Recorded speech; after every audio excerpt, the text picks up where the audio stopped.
ವೀಕ್ಷಕರೆಲ್ಲರಿಗೂ ಮಾಸಿಕ ರಾಶಿ ಫಲ ವಿಶೇಷ ಕಾರ್ಯಕ್ರಮಕ್ಕೆ ಸ್ವಾಗತ. ಇವತ್ತಿನ ಈ ವಿಡಿಯೋದಲ್ಲಿ ನಾವು ವರ್ಷ 2024ರ ಸೆಪ್ಟೆಂಬರ್ ತಿಂಗಳಿನ ಮಾಸಿಕ ರಾಶಿ ಫಲಗಳನ್ನು ತಿಳಿದುಕೊಳ್ಳಲಿದ್ದು, ಇಲ್ಲಿ ಸೆಪ್ಟೆಂಬರ್ ತಿಂಗಳ ಪ್ರತ್ಯೇಕ ಮಿಥುನ ರಾಶಿಯ ಜಾತಕದವರ ಪಾಲಿಗೆ ಹೇಗೆ ಸಾಬೀತಾಗಲಿದೆ, ಈ ವಿಶೇಷ ಅವಧಿಯಲ್ಲಿ ಗ್ರಹಗತಿಗಳ ಗೋಚರ ಹೇಗಿರಲಿವೆ ಮತ್ತು ಇವುಗಳ ಪ್ರಭಾವ ಮಿಥುನ ರಾಶಿಯ ಜಾತಕದವರ ಮೇಲೆ ಹೇಗೆ ಕಾಣಿಸಿಕೊಳ್ಳಲಿವೆ ಅನ್ನೋದೆಲ್ಲವನ್ನ ವಿಸ್ತಾರ ರೂಪದಲ್ಲಿ ಅರಿತುಕೊಳ್ಳೋಣ. ಆದರೆ ಅದಕ್ಕೂ ಮುನ್ನ ಎಂದಿನಂತೆ ನಮ್ಮ ವಿನಂತಿ ಎಂದರೆ, ನೀವಿನ್ನೂ ನಮ್ಮ ಚಾನೆಲ್ ಅನ್ನು ಸಬ್ಸ್ಕ್ರೈಬ್ ಮಾಡಿಲ್ಲವೆಂದರೆ ಈ ಕೂಡಲೇ ನಮ್ಮ ಚಾನೆಲ್ ಅನ್ನು ಸಬ್ಸ್ಕ್ರೈಬ್ ಮಾಡಿ.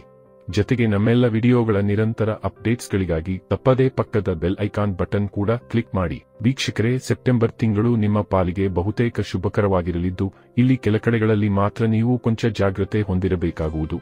ಕಾರಣ, ಇಲ್ಲಿ ಗ್ರಹಗಳ ರಾಶಿ ಪರಿವರ್ತನೆಯೊಂದಿಗೆ ನಿಮಗೆ ಶುಭ ಅಥವಾ ವಿರೋಧಾಭಾಸದ ಫಲಗಳು ಕೂಡ ಲಭಿಸಬಹುದಾಗಿವೆ. ಮೊದಲಿಗೆ ಇಲ್ಲಿ ನಿಮ್ಮ ಕರಿಯರ್ ಮತ್ತು ವಿದ್ಯಾರ್ಥಿ ಜಾತಕದವರ ಪಾಲಿಗೆ ಸೆಪ್ಟೆಂಬರ್ ತಿಂಗಳು ಹೇಗಿರಲಿದೆ ಅನ್ನೋದನ್ನು ತಿಳಿದುಕೊಳ್ಳುವುದಾದರೆ, ಕರಿಯರ್ನ ದೃಷ್ಟಿಕೋನದಿಂದ ಈ ತಿಂಗಳು ಮಧ್ಯಮ ಫಲಪ್ರದವಾಗುವ ಸಾಧ್ಯತೆಯಿದೆ. ರಾಹು ಮಹಾರಾಜರು ತಿಂಗಳು ಪೂರ್ತಿ 10ನೇ ಮನೆಯಲ್ಲಿ ಇರುತ್ತಾರೆ. ನೀವು ಪ್ರತಿ ಕೆಲಸವನ್ನು ಹೊಸ ಶಾರ್ಟ್ಕಟ್ನಲ್ಲಿ ಮಾಡಲು ಬಯಸುತ್ತೀರಿ.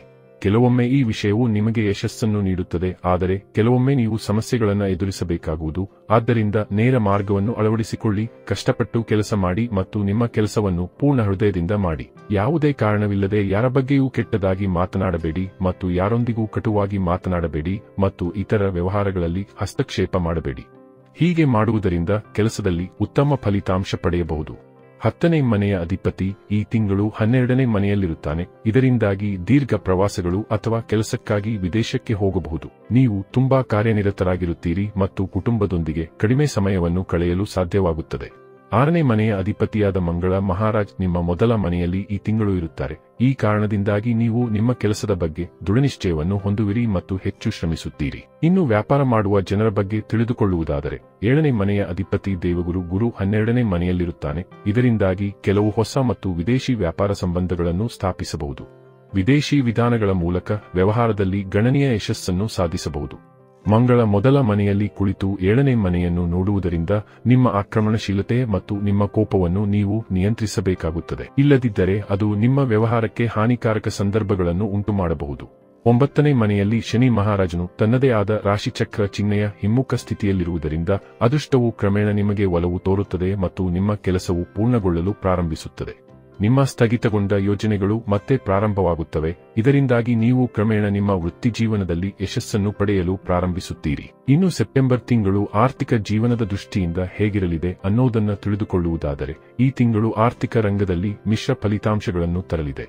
ದೇವಗುರು ಗುರುವು 12ನೇ ಮನೆಯಲ್ಲಿ ತಿಂಗಳು ಪೂರ್ತಿ ಉಳಿಯುತ್ತಾನೆ. ಅದು ಹೆಚ್ಚು ಖರ್ಚುಗಳಿಗೆ ಕಾರಣವಾಗಬಹುದು. ಆದರೆ ಈ ವೆಚ್ಚಗಳು ಒಳ್ಳೆಯ ಕೆಲಸಗಳು ಮತ್ತು ಅಗತ್ಯ ಕೆಲಸಗಳ ಮೇಲೆ ಇರುತ್ತದೆ. ಕೆಲವು ಪೂಜೆ ಮತ್ತು ಧಾರ್ಮಿಕ ನೀತಿಗಳಿಗೆ ಸಂಬಂಧಿಸಿರಬಹುದು. ಆದ್ದರಿಂದ ಈ ಖರ್ಚುಗಳು ನಿಮಗೆ ತೃಪ್ತಿಯನ್ನು ನೀಡುತ್ತದೆ. ತಿಂಗಳ ಮೊದಲಾರ್ಧದಲ್ಲಿ ಸೂರ್ಯ ಮಹಾರಾಜನು 3ನೇ ಮನೆಯಲ್ಲಿ ಕುಳಿತು ಸರ್ಕಾರಿ ವಲಯದಿಂದ ಲಾಭದ ಅವಕಾಶಗಳನ್ನು ಸೃಷ್ಟಿಸುತ್ತಾನೆ. ನಂತರ ಶನಿ ಮಹಾರಾಜನು ನಿಮ್ಮ ಅದೃಷ್ಟದ ಅಧಿಪತಿಯಾಗಿದ್ದು ತನ್ನ ಸ್ವಂತ ರಾಶಿಯಲ್ಲಿ 9ನೇ ಮನೆಯಲ್ಲಿ ಕುಳಿತಿದ್ದಾನೆ ಮತ್ತು ಅಲ್ಲಿಂದ 11ನೇ ಮನೆಯನ್ನು ಸಹ ನೋಡುತ್ತಾರೆ. ಇದರಿಂದಾಗಿ ನಿಮ್ಮ ಆದಾಯವು ಸ್ಥಿರವಾಗಿರುತ್ತದೆ ಮತ್ತು ನಿಮ್ಮ ಆರ್ಥಿಕ ಸವಾಲುಗಳು ಕಡಿಮೆಯಾಗುತ್ತವೆ. ನಿಮ್ಮ ರಾಶಿಯ ಅಧಿಪತಿ ಬುಧ ಮಹಾರಾಜನು ತಿಂಗಳ ಆರಂಭದಲ್ಲಿ ನಿಮ್ಮ 2ನೇ ಮನೆಯಲ್ಲಿ ಮತ್ತು ತಿಂಗಳ ಉತ್ತರಾರ್ಧದಲ್ಲಿ ನಿಮ್ಮ 4ನೇ ಮನೆಯಲ್ಲಿ ನೆಲೆಸುವ ಮೂಲಕ ನಿಮಗೆ ಸಂತೋಷ ಮತ್ತು ಸಂಪತ್ತನ್ನು ಒದಗಿಸುತ್ತಾನೆ. ಈ ತಿಂಗಳು ನೀವು ಹೊಸ ಆಸ್ತಿ, ವಾಹನ ಅಥವಾ ರಿಯಲ್ ಎಸ್ಟೇಟ್ ಖರೀದಿಸಬಹುದು. ವಿದೇಶಿ ಮೂಲಗಳಿಂದಲೂ ವ್ಯವಹಾರದಲ್ಲಿ ಲಾಭದ ಸಾಧ್ಯತೆಗಳಿವೆ ಮತ್ತು ನೀವು ಬಯಸಿದರೆ ತಿಂಗಳ ದ್ವಿತೀಯಾರ್ಧದಲ್ಲಿ ಉತ್ತಮ ಸಲಹೆಯನ್ನು ಪಡೆದ ನಂತರ ನೀವು ಷೇರು ಮಾರುಕಟ್ಟೆಯಲ್ಲಿ ಹೂಡಿಕೆ ಮಾಡಬಹುದು. ಇನ್ನು ಆರೋಗ್ಯದ ದೃಷ್ಟಿಯಿಂದ ಈ ತಿಂಗಳು ಮಧ್ಯಮವಾಗಿರಬಹುದು. ಇದಕ್ಕೆ ಕಾರಣ, ನಿಮ್ಮ ರಾಶಿಯ ಅಧಿಪತಿ ಬುಧ ಮಹಾರಾಜನು ಉತ್ತಮ ಸ್ಥಾನದಲ್ಲಿರುತ್ತಾನೆ. ಬುಧದೇವನು ತಿಂಗಳ ಆರಂಭದಲ್ಲಿ 2ನೇ ಮನೆಯಲ್ಲಿ ಸ್ಥಿತನಾಗುತ್ತಾನೆ. ನಂತರ ಸೆಪ್ಟೆಂಬರ್ 4ರಿಂದ ನಿಮ್ಮ ತೃತೀಯ ಭಾವದಲ್ಲಿ ಸೂರ್ಯ ಮಹಾರಾಜನೊಂದಿಗೆ ಸ್ಥಿತನಾಗುತ್ತಾನೆ. 3ನೇ ಮನೆಯ ಮೇಲೆ ಶನಿಯ ಪೂರ್ಣ ದೃಷ್ಟಿಯನ್ನು ಹೊಂದಿರುತ್ತದೆ. ಅದೇ ಇಲ್ಲಿ ಸೆಪ್ಟೆಂಬರ್ 23ರಿಂದ ಬುಧದೇವನು ಕನ್ಯಾರಾಶಿಯಲ್ಲಿ ಸೂರ್ಯದೇವನೊಂದಿಗೆ ಮತ್ತು ಕೇತುವಿನೊಂದಿಗೆ ಗೋಚರಿಸಲಿದ್ದಾನೆ. ಆದರೆ ಇಲ್ಲಿ ಈ ರಾಶಿಗಳ ಮೇಲೆ ರಾಹು, ಮಂಗಳ ಮತ್ತು ಗುರುದೇವನ ದೃಷ್ಟಿ ಇರಲಿದೆ. ಈ ಕಾರಣದಿಂದಾಗಿ ಇಲ್ಲಿ ನಿಮ್ಮ ರಾಶಿಯ ಸ್ವಾಮಿಯಾಗಿರುವ ಬುಧದೇವನು ಸೆಪ್ಟೆಂಬರ್ ತಿಂಗಳಿನ ಉತ್ತರಾರ್ಧದಲ್ಲಿ ಪೀಡಿತನಾಗಲಿದ್ದಾನೆ. ಅಲ್ಲದೆ ಈ ಅವಧಿಯಲ್ಲಿ ನಿಮ್ಮ ರಾಶಿಯಲ್ಲಿ ಉಗ್ರ ಗ್ರಹನಾಗಿರುವ ಮತ್ತು ನಿಮ್ಮ ಷಷ್ಠಮ ಭಾವದ ಸ್ವಾಮಿಯಾಗಿರುವ ಮಂಗಳದೇವನು ವಿರಾಜಮಾನನಾಗಿರಲಿದ್ದಾನೆ. ಇದರಿಂದಾಗಿ ಇಲ್ಲಿ ಆರೋಗ್ಯ ಸಮಸ್ಯೆಗಳು ವೃದ್ಧಿಸಬಹುದಾಗಿವೆ. ಇಲ್ಲಿ ನಿಮಗೆ ತ್ವಚೆಗೆ ಸಂಬಂಧಿತ ಸಮಸ್ಯೆಗಳು ಅಥವಾ ರಕ್ತದೊತ್ತಡದಂತಹ ಸಮಸ್ಯೆಗಳು ಬಾಧಿಸಬಹುದಾಗಿವೆ. ಹೀಗಾಗಿ ಇಲ್ಲಿ ಎಚ್ಚರಿಕೆ ಅಗತ್ಯವಾಗಿರಲಿದೆ. ಇನ್ನು ಇದರ ನಂತರದಲ್ಲಿ ಇಲ್ಲಿ ಪ್ರೇಮ ಮತ್ತು ವೈವಾಹಿಕ ಜೀವನದ ದೃಷ್ಟಿಯಿಂದ ಸೆಪ್ಟೆಂಬರ್ ತಿಂಗಳು ಹೇಗೆ ಸಾಬೀತಾಗಲಿದೆ ಅನ್ನೋದನ್ನು ತಿಳಿದುಕೊಳ್ಳುವುದಾದರೆ, ಇಲ್ಲಿ ನೀವು ಪ್ರೇಮ ಸಂಬಂಧದಲ್ಲಿದ್ದರೆ ಈ ತಿಂಗಳು ನಿಮಗೆ ಉತ್ತಮ ಯಶಸ್ಸನ್ನು ನೀಡುತ್ತದೆ. ತಿಂಗಳ ಮೊದಲಾರ್ಧದಲ್ಲಿ 5ನೇ ಮನೆಯ ಅಧಿಪತಿ ಶುಕ್ರ ಮಹಾರಾಜನು ನಿಮ್ಮ 4ನೇ ಮನೆಯಲ್ಲಿ ಕುಳಿತುಕೊಳ್ಳುತ್ತಾನೆ ಮತ್ತು ಶುಕ್ರನೊಂದಿಗೆ ಕೇತು ಮಹಾರಾಜರು ಸಹ ಇರುತ್ತಾರೆ ಮತ್ತು ಮಂಗಳ ಮತ್ತು ಗುರುಗಳ ದೃಷ್ಟಿಯೂ ಸಹ ಶುಕ್ರ ಮತ್ತು ಕೇತುವಿನ ಮೇಲೆ ಇರುತ್ತದೆ. ಈ ಎಲ್ಲ ಪ್ರಭಾವಗಳಿಂದಾಗಿ ನೀವು ನಿಮ್ಮ ಪ್ರೀತಿಪಾತ್ರರೊಂದಿಗೆ ವಿವಿಧ ರೀತಿಯಲ್ಲಿ ಮಾತನಾಡುತ್ತೀರಿ. ನೀವು ಅವರಿಗಾಗಿ ಏನು ಬೇಕಾದರೂ ಮಾಡಲು ಸಿದ್ಧವೆನ್ನುವ ಸ್ಥಿತಿಯಲ್ಲಿ ಇರುತ್ತೀರಿ ಮತ್ತು ಅವರ ಬಗ್ಗೆ ನಿಮ್ಮ ಮನಸ್ಸಿನಲ್ಲಿ ಹಲವಾರು ರೀತಿಯ ಆಲೋಚನೆಗಳು ಉದ್ಭವಿಸುತ್ತವೆ. ಇದರಲ್ಲಿ ಕೆಲವು ಒಳ್ಳೆಯ ಮತ್ತು ಕೆಲವು ಕೆಟ್ಟ ಆಲೋಚನೆಗಳು ಇರಬಹುದು. ನಿಮ್ಮ ಆಲೋಚನೆಗಳನ್ನು ನಿಯಂತ್ರಿಸಲು ಮತ್ತು ನಿಮ್ಮ ಪ್ರೀತಿಗೆ ಪ್ರಾಮುಖ್ಯತೆ ನೀಡಲು ನೀವು ಪ್ರಯತ್ನಿಸಬೇಕು. ಇದರ ನಂತರ ಸೆಪ್ಟೆಂಬರ್ 18ರಿಂದ ಶುಕ್ರನು ತುಲಾ ರಾಶಿಯಲ್ಲಿ 5ನೇ ಮನೆಗೆ ಪ್ರವೇಶಿಸುತ್ತಾನೆ ಮತ್ತು ನಿಮ್ಮ ಪ್ರೀತಿಯ ಸಂಬಂಧಗಳನ್ನು ಗಾಢವಾಗಿಸುತ್ತಾನೆ. ನಿಮ್ಮ ಸಂಬಂಧದಲ್ಲಿ ಭಾವಪ್ರಧಾನತೆ ಹೆಚ್ಚಾಗುತ್ತದೆ. ನಿಮ್ಮಿಬ್ಬರ ನಡುವೆ ಪರಸ್ಪರ ಹೊಂದಾಣಿಕೆ ಉತ್ತಮವಾಗಿರುತ್ತದೆ. ಅನ್ಯೋನ್ಯ ಸಂಬಂಧಗಳು ಹೆಚ್ಚಾಗುತ್ತವೆ. ನಿಮ್ಮ ಸಂಬಂಧದ ಬಗ್ಗೆ ನೀವು ಹೆಚ್ಚು ಜಾಗರೂಕ ಮತ್ತು ಜಾಗೃತರಾಗಿರುತ್ತೀರಿ. ಇನ್ನು ವಿವಾಹಿತರ ಬಗ್ಗೆ ತಿಳಿದುಕೊಳ್ಳುವುದಾದರೆ, ಈ ತಿಂಗಳು ನೀವು ತುಂಬಾ ಜಾಗರೂಕರಾಗಿರಬೇಕು, ಏಕೆಂದರೆ ತಿಂಗಳು ಪೂರ್ತಿ ಉಗ್ರ ಸ್ವಭಾವದ ಮಂಗಳ ಮಹಾರಾಜನು ಮಿಥುನ ರಾಶಿಯಲ್ಲಿ ಮೊದಲ ಮನೆಯಲ್ಲಿ, ಅಂದರೆ ನಿಮ್ಮ ರಾಶಿಯಲ್ಲಿ ಮತ್ತು ಅಲ್ಲಿಂದ ನಿಮ್ಮ 7ನೇ ಮನೆಯನ್ನು ನೋಡುತ್ತಾನೆ. ಇದು ಕೌಟುಂಬಿಕ ಸಮಸ್ಯೆಗಳಿಂದ ಸಮಾಧಾನ ದೊರೆಯುತ್ತದೆಯಾದರೂ ಇಲ್ಲಿ ನಿಮ್ಮ ಮತ್ತು ನಿಮ್ಮ ಸಂಗಾತಿಯ ನಡುವೆ ವಾದಗಳು ಹೆಚ್ಚಾಗಬಹುದು. ಇಲ್ಲಿ ಪರಸ್ಪರರನ್ನು ಹೀಯಾಳಿಸುವ ಪ್ರವೃತ್ತಿ ಹೆಚ್ಚಾಗುತ್ತದೆ ಮತ್ತು ನೀವು ಹೆಚ್ಚು ಆಕ್ರಮಣಕಾರಿಯಾಗಿ ಮತ್ತು ಕೋಪದಿಂದ ಮಾತನಾಡುತ್ತೀರಿ. ಇದು ನಿಮ್ಮ ಸಂಬಂಧಕ್ಕೆ ಹಾನಿಕಾರಕವಾಗಿದೆ. ಈ ಸಮಯದಲ್ಲಿ ನಿಮ್ಮ ಜೀವನ ಸಂಗಾತಿಯು ಸ್ವಲ್ಪಮಟ್ಟಿಗೆ ಧಾರ್ಮಿಕರಾಗಬಹುದು ಮತ್ತು ಮನೆಯಲ್ಲಿ ಪೂಜೆಗಳನ್ನು ಆಯೋಜಿಸಬಹುದು. ನೀವು ಇದರಲ್ಲಿ ಅವರೊಂದಿಗೆ ಭಾಗವಹಿಸಬೇಕು ಮತ್ತು ಅವರ ಕಾರ್ಯಗಳನ್ನು ಅರ್ಥಮಾಡಿಕೊಳ್ಳುವ ಮೂಲಕ ಅವರಿಗೆ ಸಹಾಯ ಮಾಡಬೇಕು. ಸಮಯ ತೆಗೆದುಕೊಂಡು ಅವರ ಭಾವನೆಗಳನ್ನು ಅರಿಯುವ ಪ್ರಯತ್ನ ಮಾಡಬೇಕು. ಇಲ್ಲಿ ಕೋಪವನ್ನು ನಿಯಂತ್ರಣದಲ್ಲಿಟ್ಟುಕೊಂಡು ಅವರೊಂದಿಗೆ ಮಧುರವಾಗಿ ಮಾತನಾಡುವ ಮೂಲಕ ನಿಮ್ಮ ಸಂಬಂಧವನ್ನು ನಿರ್ವಹಿಸಬಹುದು. ಇನ್ನು ಪಾರಿವಾರಿಕ ಜೀವನದ ಕುರಿತಾಗಿ ತಿಳಿದುಕೊಳ್ಳುವುದಾದರೆ, ಸೆಪ್ಟೆಂಬರ್ ತಿಂಗಳು ಪಾರಿವಾರಿಕ ಜೀವನದ ದೃಷ್ಟಿಯಿಂದ ಗೊಂದಲ, ಗದ್ದಲಗಳಿಂದ ಕೂಡಿರುತ್ತದೆ. ಆದಾಗ್ಯೂ ಇಲ್ಲಿ ಪರಸ್ಪರ ಮಧ್ಯದಲ್ಲಿ ಪ್ರೇಮದ ವೃದ್ಧಿಯಾಗಲಿದೆ.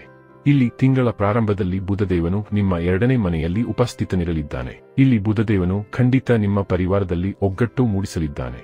ಇಲ್ಲಿ ಪಾರಿವಾರವನ್ನ ಪಾಲನೆ ಮಾಡುವ ಜವಾಬ್ದಾರಿ ನಿಮ್ಮ ಮೇಲಿರಲಿದ್ದು, ಹೀಗಾಗಿ ಇಲ್ಲಿ ಜವಾಬ್ದಾರಿಯುತವಾಗಿ ನೀವು ನಡೆದುಕೊಳ್ಳಬೇಕು. ಇದರಿಂದಾಗಿ ಪರಿವಾರದಲ್ಲಿ ಖಂಡಿತ ಖುಷಿ ಕಂಡು ಬರಲಿದೆ. ಇಲ್ಲಿ ನೀವು ನಿಮ್ಮ ಸಂಬಂಧಗಳ ಪ್ರತಿ ಹೆಚ್ಚು ಜಾಗೃತರಾಗಿರಲಿದ್ದೀರಿ. ಕುಟುಂಬದಲ್ಲಿ ಸಿಹಿ ಮಾತನಾಡುವ ಜನರು ಇರುತ್ತಾರೆ, ಆದರೆ ನಿಮ್ಮ ಕೋಪದ ಸ್ವಭಾವವು ಕೆಲವೊಮ್ಮೆ ಅಡ್ಡಿಯಾಗಬಹುದು. ಆದ್ದರಿಂದ ನಿಮ್ಮ ಕೋಪವನ್ನು ಬದಿಗಿಟ್ಟು ನಿಮ್ಮ ಕುಟುಂಬದ ಸುಧಾರಣೆಯ ಬಗ್ಗೆ ಯೋಚಿಸಿ. 4ನೇ ಮನೆಯಲ್ಲಿ ಶುಕ್ರನೊಂದಿಗೆ ಕೇತುವನ್ನು ಗೋಚರಿಸುತ್ತಾನೆ ಮತ್ತು ಮಂಗಳ ಮತ್ತು ಗುರುವಿನ ದೃಷ್ಟಿ ಇವರ ಮೇಲೆ ನೆಟ್ಟಿರಲಿದೆ.